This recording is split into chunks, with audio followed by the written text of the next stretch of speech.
On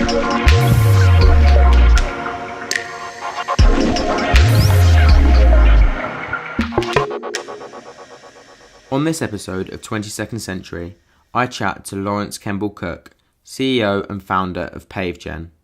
Dubbed the Tesla of smart cities, Pavegen's pavement tile solution captures kinetic energy from people's footsteps and converts this into electricity. I learn the story of how it was founded, discover whether the cost of outlay justifies the benefits, whether the technology has any long-term viability, and what it's like having a duck as a pet. Well, Laurence, welcome to 22nd Century podcast. It's great to have you on. It'd be really good if you could just start with a quick introduction about yourself, how you set up Pavegen, and a little bit of timeline surrounding it. Great. Well, look, glad to be involved, and I guess it's probably the easiest podcast you've had to do yet. In that our offices are virtually across the road from each other, so it's rather convenient. Is it? We're in the best possible place in King's Cross, I like to think, on Gray's Inn Road. So it's great to be involved in it. And like to give you a snapshot of what we're doing. We make, design, develop floors that convert the kinetic energy of your footsteps into electrical power. We believe in making cities accessible, and we're aiming to be the digital layer in future cities. So whenever you walk on our floor, it generates power, but it also generates data. So we have the ability to really change the way people live and operate in our cities via the data and the energy that's produced from our tiles. I can jump into kind of a bit of a background as well about how it started. I think our journey has come from nothing to a sketch on a piece of paper through to today we're operating in 32 countries. We've have a partnership with the biggest conglomerate in Europe, Siemens, and then a list of blue chip clients and a really good revenue growth rate for us. So we're in a really exciting phase of growth. But I guess to step back, I'm an industrial design engineer. I first started my idea after working at E.ON, so biggest energy company in Europe, and I was studying industrial design and technology at Loughborough. It was my undergraduate study. I was 21 years old, went into university, and I was lucky enough to be asked by E.ON. They said, "Laurence, we're building a team and we want you to come and head it up." And I was like, "This is crazy, I'm 21, I don't know anything. Do you want me to come in and start to build street lights that were powered from renewables?" So back then it was a really different world, but I went into a team and started to really lead some ideas around how do we use the sun's energy to power streetlights, and how do we use the wind to power lighting too. Interestingly, it was a real struggle. There was a big pushback because in urban development you don't get good sunlight. Sunlight is fantastic in a field, in a desert, but in dense urban areas it didn't work. And similarly, in the UK. Yeah, look, the UK is not a great place for it, so you're in a really tight region there. But also wind is only good if you're high up a mountain or in the sea, but actually in urban areas it didn't really work. So we worked hard, we learned a lot. We partnered with the Solar Research Institute in Loughborough. We partnered with an LED company, and E.ON invested in them after we started speaking to them. So loads of interesting corporate activity happened, but I failed. Ultimately, I couldn't find a way to generate energy from the wind and from the sun. So hanging my head in shame, I left E.ON.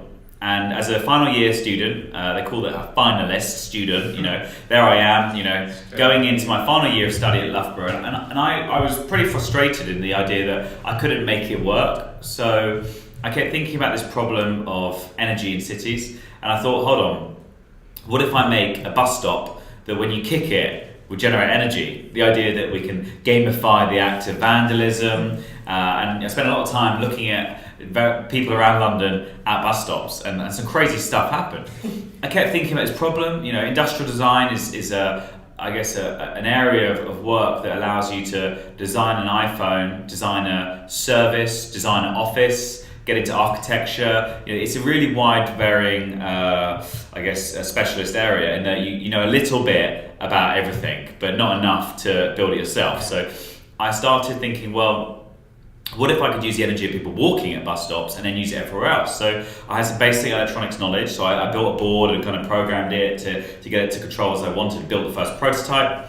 And after a year of building prototypes, I won the Royal Society of Arts Design Directions competition. Now that was 5k prize money. Now, right now, 5k doesn't get us anywhere. 500k is kind of doesn't do a huge amount to move the dial, but 5k then was amazing. So basically, I started going to factories. I started pretending it was a company, getting lots of different suppliers to help me make it. I left university and I presented the idea and it got some traction. So I built a website, being a rather entrepreneurial student, and off the back of it, we got headlines in The Sun, The Mirror, The Telegraph. It was the early days of Twitter, but we got a tweet every 20 seconds for about 2 weeks. How big was your team at this point? It was just me in my bedroom. I literally was just me. I didn't even plan to start a company.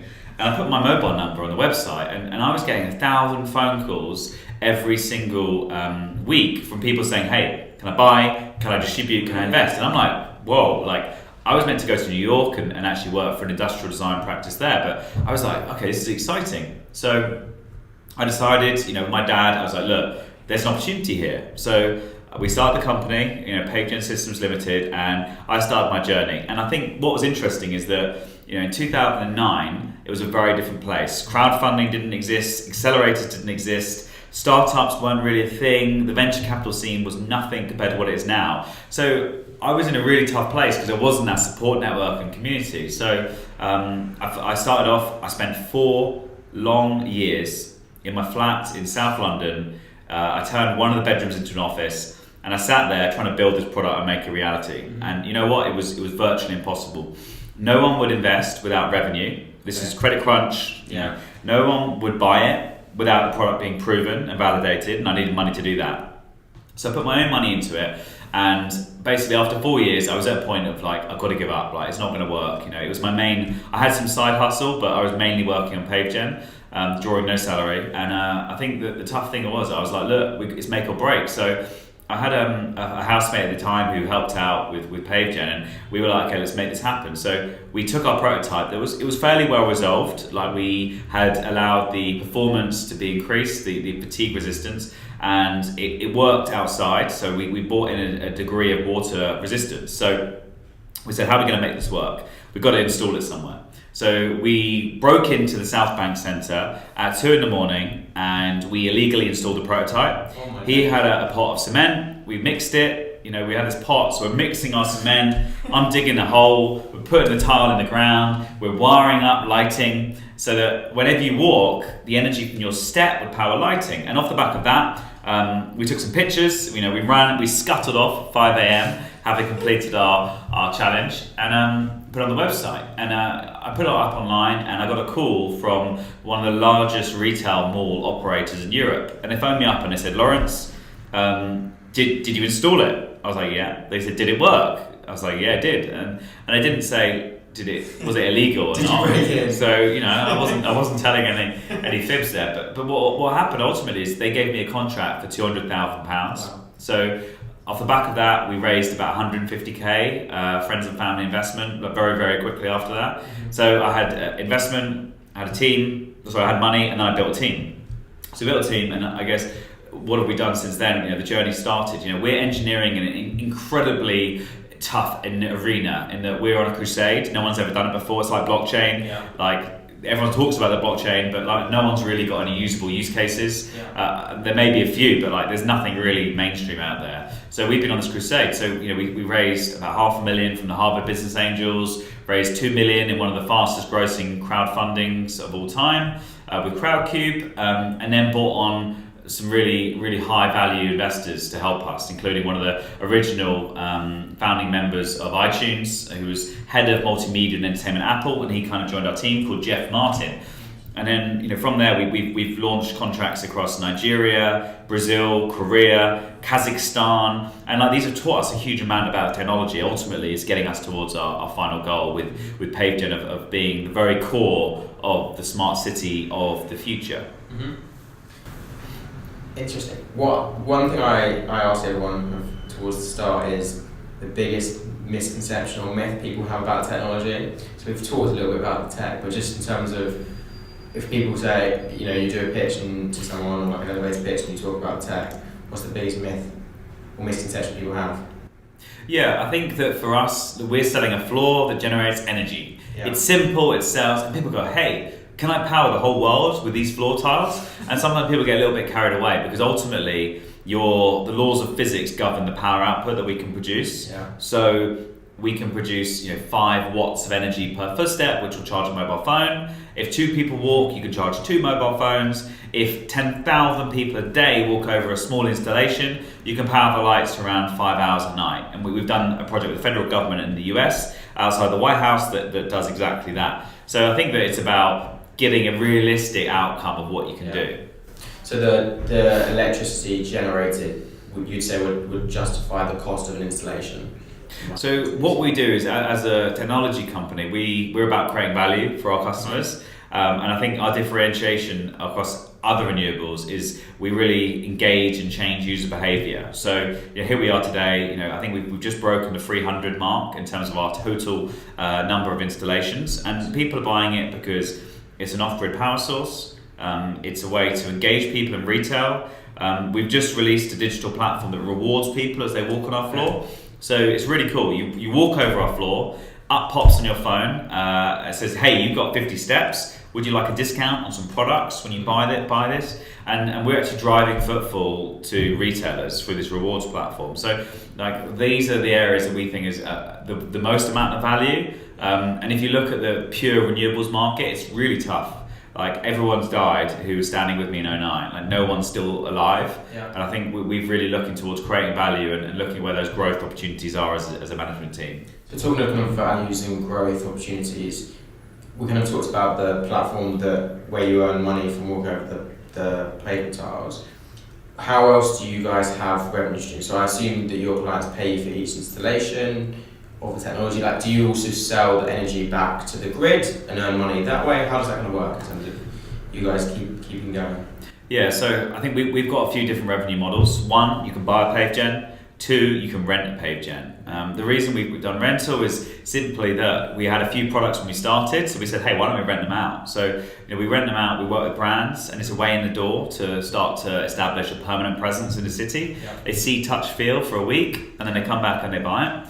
And the permanent model is people buy the product, we'll connect to the digital infrastructure, we'll power local lighting, and it'll be a one-off project fee and we'll make a margin of that. And then now we're doing more of the data side. So as you buy an installation, the shopper will pay for it, but then we'll have a recurring revenue stream based on the data that's produced. So ultimately, we're kind of moving more into being a SaaS platform. And what makes us unique is we have this hardware component no one else has. So you can combine with the SaaS platform? Yeah, so I think the value and the opportunity really is how do we get a unique piece of hardware to do something nothing else can do and also engage people in a really unique way. So we touched on data. Could you kind of give a little bit of insight on what kind of data you can gather and how you've used that data for good? So I assume you can gather information on things like overcrowding, so perhaps that's an example. Yeah, I think what we can do with Pavegen is the data that's produced can be sent to the cloud. We've got our own API, but what that does is we're not trying to be the biggest development company out there. We want to partner with the leading tech companies providing it, and we can add that onto our service. Okay. So it gives us functionality with different clients to provide different things. So I'll give you an example. We partnered with one of the largest banks called Bank of the West in California, and we rolled out across Denver, Portland, Sacramento, Los Angeles, and what we did is we allowed them to use the energy from their customers to actually donate their energy towards communities in need. Nice. Okay. So you can say, look, we've got 1 million footsteps, and we're actually going to make a really big impact from people walking. And so Bank of the West were really visionary around that, and they plugged into one of our APIs to do that. And it really enables macro change. And we've also partnered with Samsung, and we donated the energy of people walking in a mall to power classrooms in really underprivileged areas nearby in South Africa. I think we can really bring areas to life, but I think there's so many opportunities with the data that's produced that we're really we connect the brands, the floor, the environment, the physical environment to something that's really, really sticky. I think it's about creating sticky experiences that people want to do, and it's been a roller coaster so far, and it's certainly growing at a faster rate than we'd ever imagined. Nice. Talk about the 1 million steps. What would that kind of equate to in terms of number of schools powered, or could you have a sort of equivalent Yeah, so I think with Pavegen, look, we're not going to power the world with the Pavegen technology. So I think a way to look at it is that people walking on the tiles, say 10,000 people a day, will power lights in a street in a local area. So if you had 1 million steps, you could probably power the lights in a street for like a week or two of that energy, but it's not going to power a city. So there's an order of magnitude around like what we can and can't do, and ultimately the value for us isn't on pure energy terms. The value is more around behaviour change, data, and engaging people. Because look, if you cover your building in solar panels, it's fantastic, and you spend 10 million on it. It's really important to engage stakeholders in what's going on and communicate it. And we are really the link between that. And so we really provide for communities, for cities, to really be part of the sustainability message through walking. That's kind of, we are that glue, and if you like. With solar panels, they can't necessarily see the implementation, whereas I guess yours is a bit more physical and they can be actually more engaged with it in terms of actually like walking over the platform. Yeah, and I think solar panels are like a fantastic technology. It's been trillions have been invested. It's been going on since NASA pioneered them, I think, in the 50s and 60s.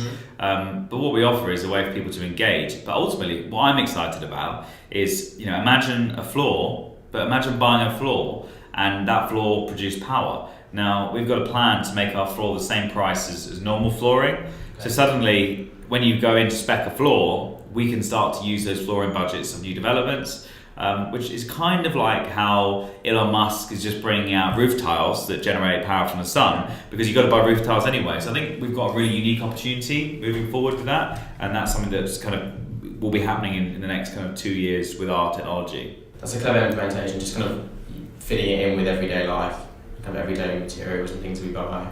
Yeah, I think it's got to be easy. You've got to make it easy. We'll put it into a mall, a school, a stadium, a favela, like you name it. We'll approach those kind of tough environments. Is there a better place? Like, is there like a best fit scenario for Pavegen technology? So, for example, obviously footfall has to come into it.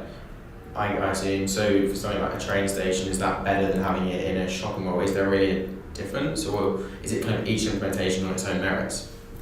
I think if you look at the metrics of a comparison, say, between a school and Oxford Circus tube station. Now, most people say, hey, there's a school with 1,000 students, that's great. But if you break it down, those students are at school 9 a.m. till 3 p.m, 5 days a week, so you're losing 2. They're also only at school for maybe 35 to 40 weeks a year max, probably less than 30, depending on if it's a state school in the UK or not. So you're actually getting pretty minimal foot traffic, whereas if you take those 5 days and 7 hours of use and compare that to Oxford Street Tube will be getting 18 hours of footfall, 7 days a week, 364, 64 and a half days a year. And even on Christmas Day, there's still people there. So I think that we're looking for those high footfall environments that are usually public spaces that we can actually start to have a measurable, usable benefit from our technology. Nice. In terms of challenges of building technology, obviously it's something that you almost gave up on 4 years in. What would you say is the biggest challenge or compromise you've had to make over that decade?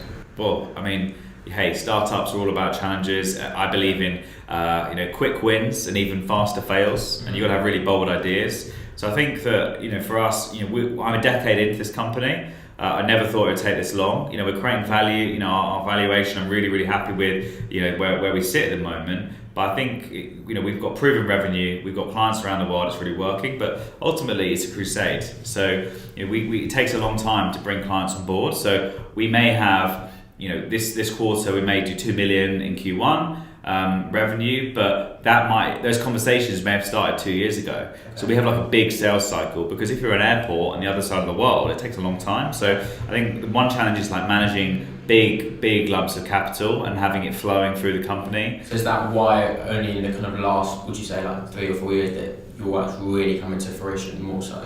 I guess we've established a much more integrated supply chain, much more sophisticated.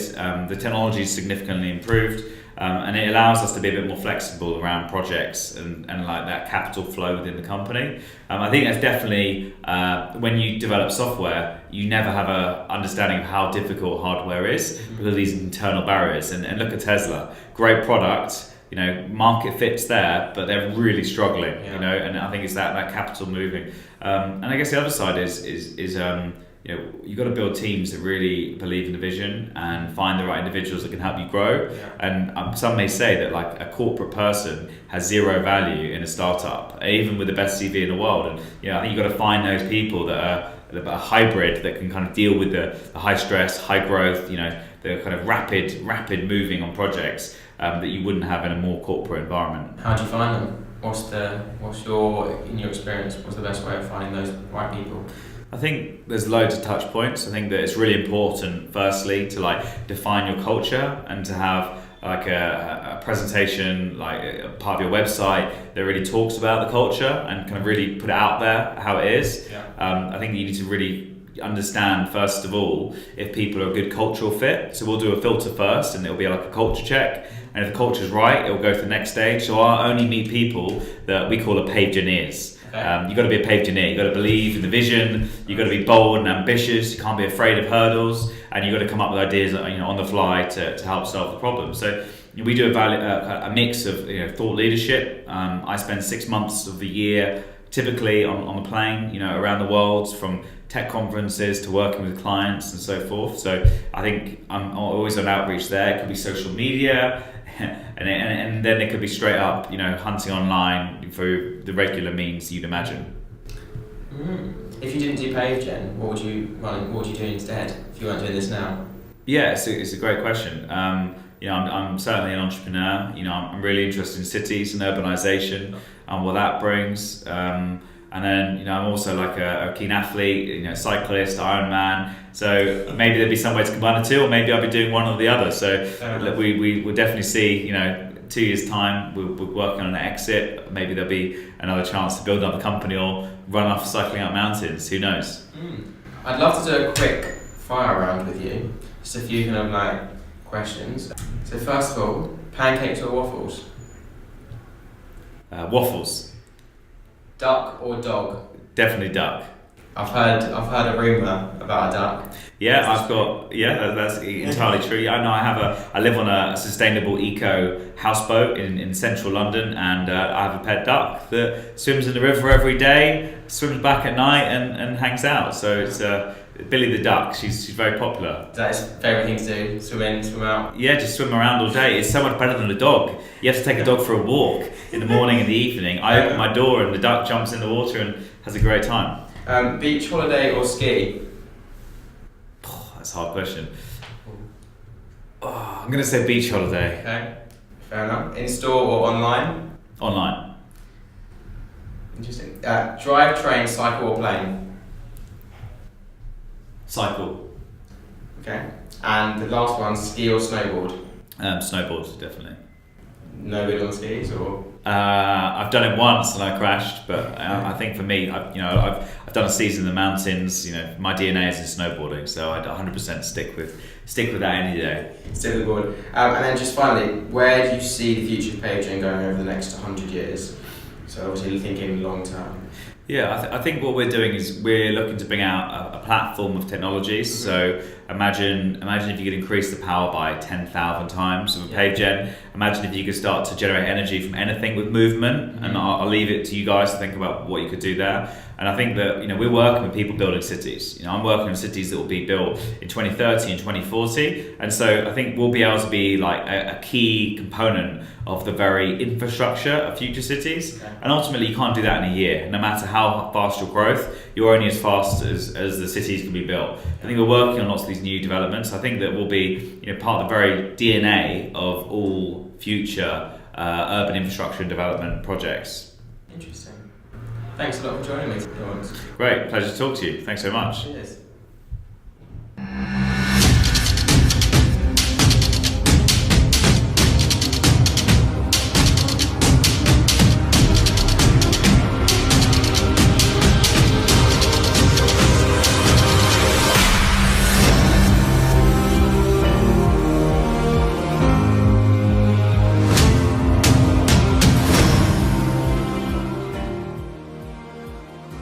Thanks for listening. If you like this podcast, please leave us a review on the iTunes store if you're listening on an Apple device. It helps us out massively. And subscribe to hear about all the other exciting new emerging technologies we're going to uncover next. If you've got any examples of any companies or technology that we should be speaking to, then also please let me know. I'll leave all the ways of getting in contact with me down in the show notes. Thanks.